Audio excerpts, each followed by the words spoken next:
순수다란이는 크게 분류하면은 세 부분으로 나눌 수 있습니다. 첫 번째는 귀의하는 부분입니다. 삼복께 귀의하고 그리고 성관세음보살께 귀의합니다. 이 부분이 되겠고, 나머지 두 번째는 관세음보살은 이러이러한 분입니다. 바로 이러한 대목입니다. 그리고 세 번째는 관세음보살은 이러이러한 일을 중점적으로 하셨습니다. 해서 역사적으로 나타난 신화에서의 구체적인 모습을 나타냅니다. 지금 이제 우리는 관세음보살은 이러이러한 분입니다 하는 거의 마지막 순서에 와 있습니다. 자라 자라 마라 미마라 아마라 몰제, 바로 이 부분입니다. 자라 자라, 잘라 잘라, 이 말은 움직이소서, 운행하소서, 하소서, 뭐 이런 말입니다. 아마라 마라 미마라, 이 말은 티끌을 떠난 님이시요, 더러움을 떠난 님이시요. 마라라는 말은 원래 더러움이고 아마라라는 말은 더러움을 떠난, 그러니까 더러움을 떠난, 청정한, 더러움에서 더러움을 떠난 님이시요, 이렇게 되겠고, 그 다음에 아마라 물제 했을 때는 아마라, 청정한, 그리고 몰제, 해탈의 님이시요, 이렇게 됩니다. 그래서 관세음보살을 마지막으로 언급하는 말이, 관세음보살은 이런 분이다 해서 언급하는 말이 바로 마라 미마라 아마라 물제, 티끌에서, 더러움에서 더러움을 떠난 님이시요, 그리고 청정한 해탈의 님이시요, 이렇게 요약을 합니다. 그러면은 가장 관세음보살을 직설적으로 표현한 것이 뭐냐? 관세음보살께서 머무시는 곳이 바로 마라입니다. 마라. 마라에서 미마라입니다. 더러운 곳에서 미마라, 더러움을 떠난 님이시다. 그렇습니다. 우리와 함께 하고 있기 때문에 우리의 중생스러운 눈으로 보면은 아주 중생스럽게 보이지만은 사실은 여기에서 떠난 청정한 님이다, 이 말입니다. 그래서 우리가 비유로서 연꽃을 많이 비유합니다. 뻘밭에서 자라지만은 물이 묻지 않는, 그러면서 아름다운 꽃을 피워내는 님.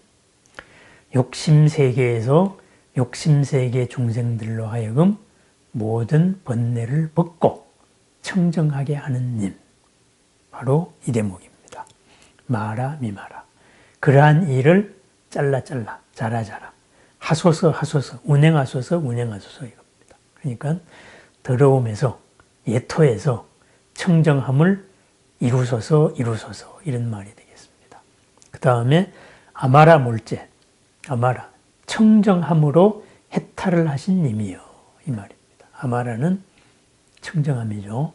몰제는 묵대 해가지고 해탈입니다. 청정한 해탈의 님이시요, 이랬습니다. 우리 불교에서는 모든 것이 비롯되는 것, 모든 공덕이 비롯되는 것이 어디냐? 바로 청정에서 비롯된다고 말합니다. 흔히 말합니다. 맑은 물에 물고기가 놀지 않는다. 청정한 데는 먹을 게 없다. 좀 지저분한 데라야 먹을 게 있다. 거기서 뭔가가 얻을 게 있다. 이렇게 말을 또 하는데, 그것은 예토 중생들이 논리고요. 진실로 이 세계의 참된 모습은 청정함에서 모든 것이 비롯됩니다. 청정함에서. 그게 역설 같은데 청정에서 모든 게 나왔습니다. 왜? 모든 공덕이, 모든 지혜가 다 모였을 때의 모습이 바로 청정이기 때문입니다. 모든 빛을 모으면 어떻게 됩니까? 파란빛, 노란빛, 빨간빛, 모든 빛을 다 모읍니다. 그러면은 그게 바로 빛이 없는, 색깔이 없는 청정한 흰색의 빛이 됩니다. 우리가 뭔가를 나와 남을 구별해가지고 어떻게 해야 되겠다, 나를 위해서 어떻게 해야 되겠다, 이런 욕심세계, 욕심세계의 맨 마지막 하늘은 타화자재천입니다. 남이 한 것을 내가 즐기는 하늘입니다. 그러면은 남이 한 것을 내가 한 것 같이 즐기니까 남도 내가 한 것을 즐기는, 마지막으로 욕심을 벗어나는 단계입니다. 거기서 한 단계 더 진전이 되면은 바로 욕심을 벗어난 색계, 비트의 세계가 이루어집니다. 비트의 세계. 그래서 색계의 초선천, 이선천, 삼선천, 사선천 해서 색계의 세계가 벌어지는데, 그래서 색계의 초선천에서는 형상, 욕심의 그림자가 좀 남아있지요. 그래서 스스로의 존재를 하느님이다, 창조주다 이렇게 착각하는 중생들이 삽니다. 그 가운데에서 불법을 호지하는 보살이 이렇게 살면 안 돼 하고 형상을 사람의 형상으로서 하고 있는 색계 초선천의 중심되는 왕, 바로 우리가 신중단에서 보는 위태천왕, 그리고 동진보살입니다.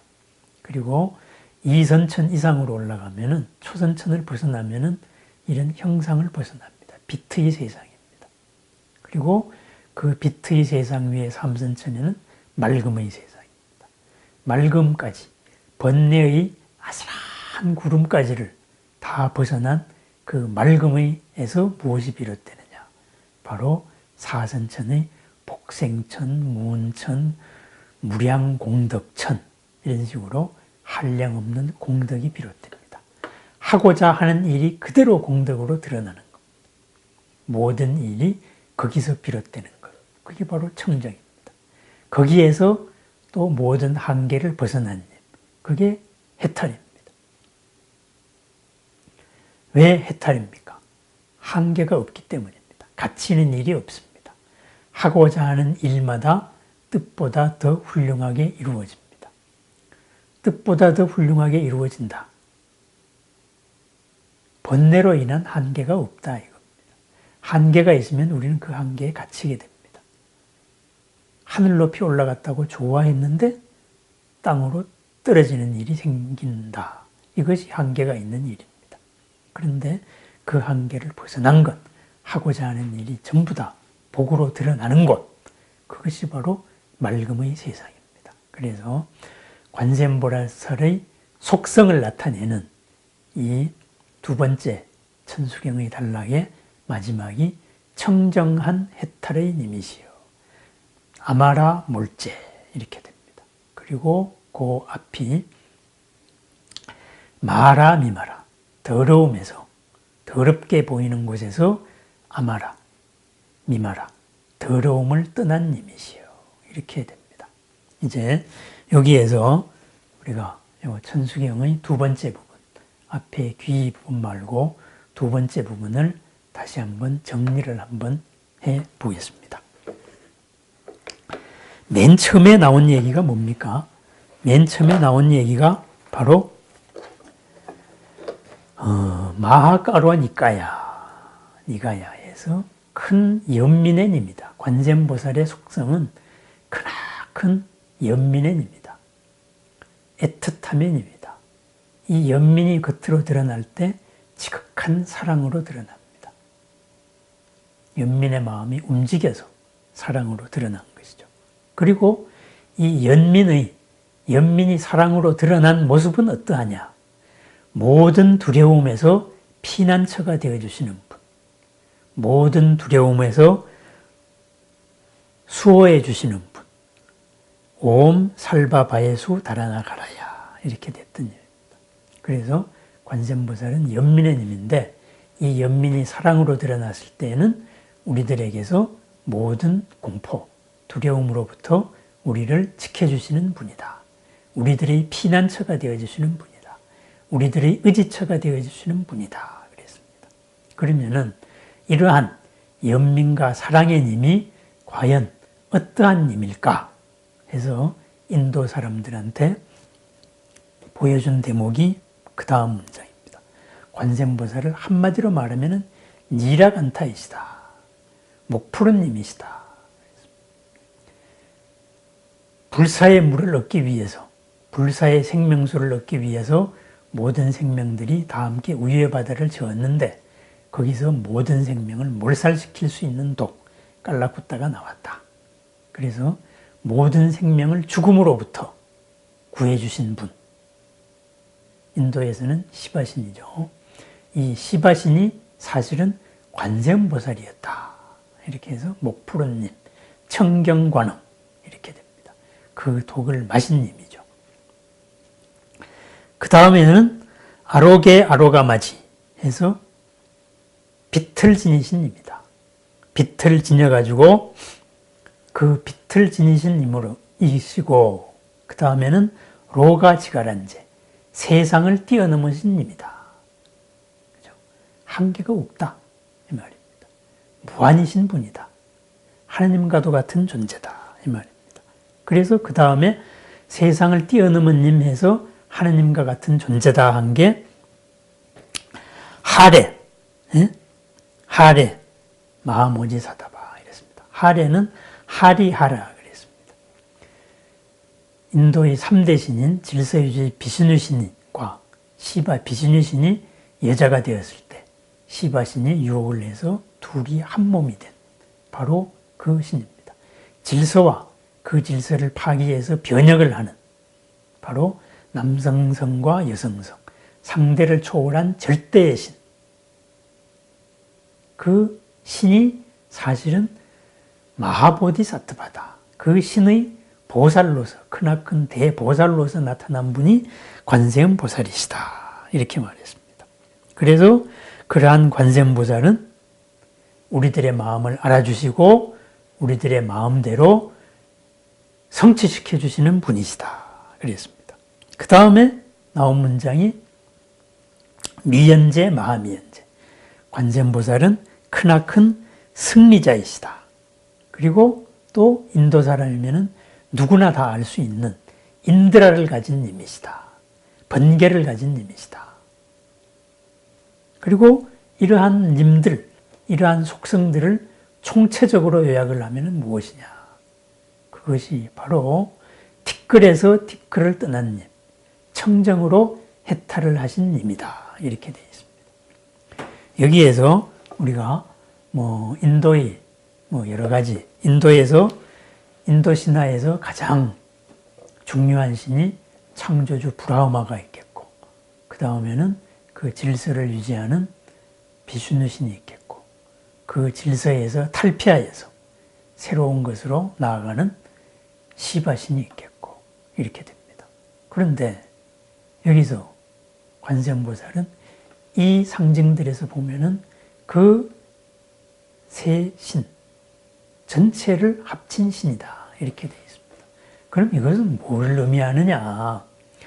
인도에서 불교가 더 오래도록 번성을 했더라면은 그 다음에는 관세음이 시바를 물리치고 비슈누를 물리치고 인드라를 물리치는 이러한 수많은 신화들이 새로 나올 수도 있었다. 이런 얘기를 말하고 있는 겁니다. 인도의 원래 최고신은 인드라 신이었습니다. 인드라. 번개의 신이었습니다. 번개의 신. 그러다가 그 다음에 브라흐마, 비시누, 시바 이런 식으로 돼서 그 다음에는 인드라 신이 지는 얘기들이 많이 나옵니다. 그 다음에 브라흐마가 창조를 하고 나서는 시바 신한테도 죽음도 당합니다. 이런 식으로 신화에서 근본적인 골격에서 파생되어 가지고 신들끼리 서로 우위를 점하는 수많은 파생 신화들이 나옵니다. 그러한 것은 뭐냐? 바로 그러한 신들을 섬기는 사람들이 세력 관계를 의미합니다. 신화의 변천사지요. 그러면은 이때에는 이전부터의 관세음보살 신앙이 인도의 모든 신들을 포괄한 것이 바로 이 천수다란이입니다.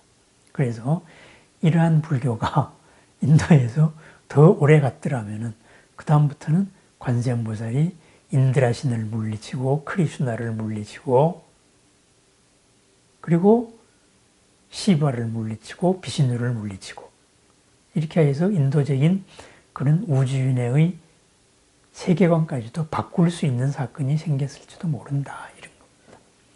그러한 것을 인도 사람들이 모든 신앙을 이 불교적인 세계관으로서 또 불교적인 사랑으로서 포괄을 하려고 했던 것이 바로 이 천수다란이를 꾸민 의도입니다. 그리고 그렇게 믿었습니다. 그리고 그러한 능력이 실제적으로 관세음보살에게 있다. 모든 부처님께 있다. 이렇게 되었습니다. 그래서 인도인들은 이 다란이를 믿으면서 이 다란이를 외우면서 자신들이 생각하는 모든 현상적인 능력, 절대자의 능력, 바로 관세음보살이시다. 그것은 어디서 나오느냐? 깨달음에서 나왔다. 바로 청정에서 나왔다. 이렇게 하는 대목입니다. 이러한 사상의 연원은 인도 신화에서도 있습니다. 요가 수행을 하다가 보면은 힘이 세져가지고 신들의 영역에 도전하고 이런 일들도 많이 있었기 때문에 어쨌든 그것을 더욱더 근본까지를 바꾼 것이 바로 우리 불교입니다. 그래서 요 천수경의 두 번째, 천수다란이의 두 번째를 마무리하는 대목이 바로 이 자라자라 마라미마라 아마라몰제, 움직이소서 움직이소서, 운행하소서 운행하소서, 이렇게 저희들에게 작용하소서. 마라 미마라, 티끌에서 티끌을 떠난 님이시여. 아마라몰제, 청정으로 해탈하신 분이시여. 이렇게 말했습니다. 왜? 청정의 해탈에서 모든 것이 비롯되기 때문입니다. 인도 사람들이 생각했던 모든 신들의 공덕이 사실은 이 아마라몰제, 청정의 해탈에서 비롯되었다. 이것이 불교적인 세계관입니다. 이러한 세계관은 없었던 거죠. 이런 것으로서 바로 모든 그 당시 사람들이 사상을 종합한 거죠. 이리하여서 인도가 혼란기 때, 통일기 때에 아소카 왕 이래 700년간 불교가 국교가 되었던 이유가 바로 이런 겁니다.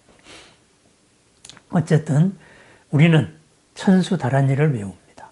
그러면은 이 천수다란이에 담긴 법신의 작용, 법신의 관세음보살로서의 보신 또는 화신의 작용을 우리는 여기서 확인을 합니다. 바로 살아 움직이는 공덕의 덩어리입니다. 그래서 인도 사람들은 이런 식으로 예찬을 했고 우리는 이러한 흐름 속에 관세음보살이 이런 힘이구나. 이 바로 청정의 해탈에서 모든 공덕이 비롯되어서 인도라는 역사에서는 이러이러한 신들로 나타났었구나. 바로 이렇게 이해를 하면 됩니다. 이 다란이에 나오는 모든 한 구절 한 구절을 우리가 다 외울 필요는 없습니다. 그 의미까지는 그냥 이런 흐름이 있다. 그리고 이 다란이를 외우면서 그러한 관세음보살에 대한 분위기에 젖어들면 됩니다. 제일 중요한 거, 대비의 님이시고 그리고 청정한 해탈의 님이시다. 그렇기 때문에 모든 공덕이 비롯되고 모든 사랑이 사랑으로서 우리에게 다가오시는 분이다. 그래서 천수, 천안입니다. 손이 먼저입니다. 그래서 그러한 분위기를 느끼면서 잡념을 떼고 이 다란이를 쭉 외워나가면 됩니다. 그것이 이 다란이의 기도법입니다. 이 다란이를 통하여서 수많은 사람들이 청정을 얻었고 마음의 안정을 얻었습니다. 이 다란이를 매개로 했던 수많은 사람들이 공덕들이 이 다란이의 공덕 속에 포함되어 있습니다. 그래서 우리가 이 천수다란이를 지속적으로 외우고 있을 때 그분들의 공덕과 그분들의 원력과 함께하게 되는 것입니다. 앞서 말했던 대로 천룡중성 동자호, 관세음보살이 수천만의 용과 하늘의 선신들과 함께 우리를 사랑으로 지켜주신다 그랬습니다. 바로 그러한 관세음의 원력과 함께했던 수많은 사람들이 공덕이 이 천수다란이에 녹아들어 있기 때문에 우리는 그러한 것을 분위기를 느끼면서 관세음보살로 하나로 귀의하면은 천수다란이의 공덕을 받게 된다. 그리고 천수다란이의 공덕에 도달하게 된다. 아마라몰제, 청정한 해탈에 이르게 된다. 이렇게 됩니다. 천수다란이를 이렇게 열심히 설명을 하고 그리고 외우게 되는 이유가 그거입니다. 이제 이 다음부터는 이제 관세음보살은 이러한 사랑과 연민으로서 어떻게 나타났는가 해서 인도 사람들한테 직숙한 여러 신화의 내용들이 나옵니다. 자, 이제 아까 말씀드린 대로 천수다란이를 외우는 방법은 그겁니다. 이러한 분위기, 이러한 속성, 관세음보살 이것을 우리가 느끼면서 지속적으로 외우면 됩니다. 글자를 외우는 게 아닙니다. 마음으로 알아차리면서 외우는 겁니다. 그것이 염불입니다. 그것이 진언수행 방법입니다. 네. 이 관세음과 늘 함께하는 하루 속에서 티끌 속에서 티끌을 떠나고 그리고 청정으로서 모든 소원이 이루어질 수 있는 그런 빛나는 하루, 관세음과 함께하는 하루, 마라 미마라 아마라 몰제로서 관세음보살이 자라 잘라 하는 하루를 축원합니다.